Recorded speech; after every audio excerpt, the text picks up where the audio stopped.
want to show you how we can use a little bit of common sense with the math, the financial math that we're going to learn right here, to actually solve this problem. And what it says is a radio commercial for the loan company states, you only pay 29 cents a day for each $500 borrowed.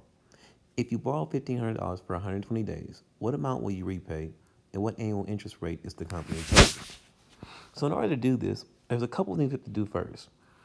They're telling us up front that we're only going to pay 29 cents a day for each 500 borrowed.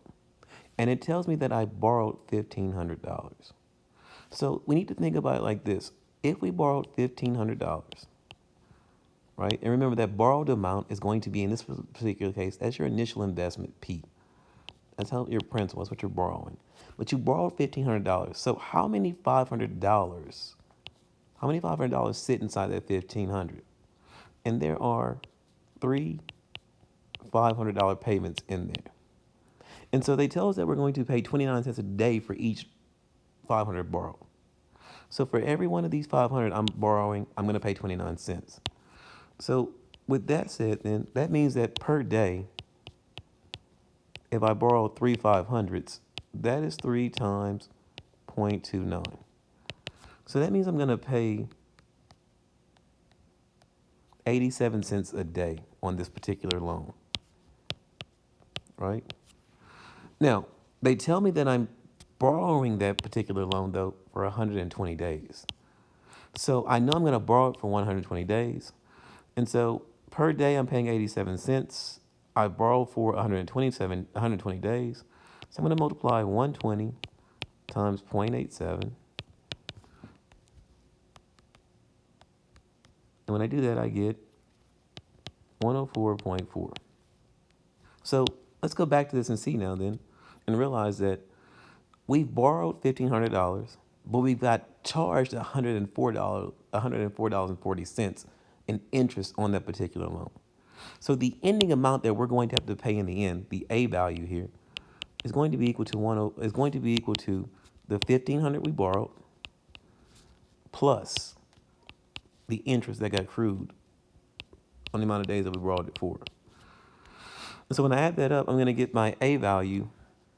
The ending balance is equal to $1,600, $1,604.40. And so now if I want to find this annual interest rate, R, I want to find the annual interest rate, R, I need to work the formula backwards with everything I know. And I'm going to use this formula again. A is equal to P times 1 plus R raised to the R times T. And so when I do this, then I know that A here is going to be 1604.40. That has to equal P, which is 1,500 times 1 plus, I don't know what R is, but I do know T. T, remember, is 120 days. So T is 120 days. We're using a banker's year. That's 120 divided by 360. This is not a nice decimal. It's a non-terminating fraction. So we'll say this is equal to 1/3. It's a non-terminating decimal, so it says 1/3. So we'll just do 1/3 times my R here.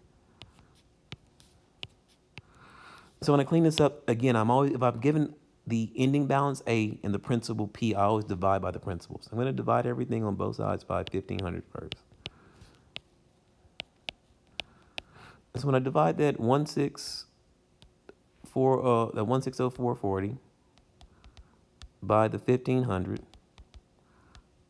I get 1.0696. That's equal to 1 plus 1/3 R. And if I want to get R by itself, the first thing I'm going to do is I'm going to subtract off the 1 on both sides. I'm left with 0.0696.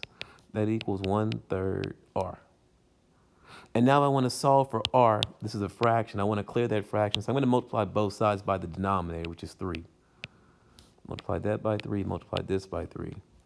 And when I multiply that by 3, I get R equal to 0.2088.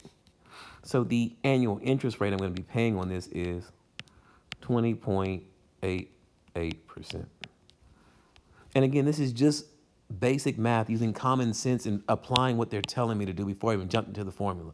I had to calculate all of this to get my annual interest rate, and they asked for the amount I'm going to repay. I'm going to repay back this amount right here, and here's my annual interest rate I'm paying for.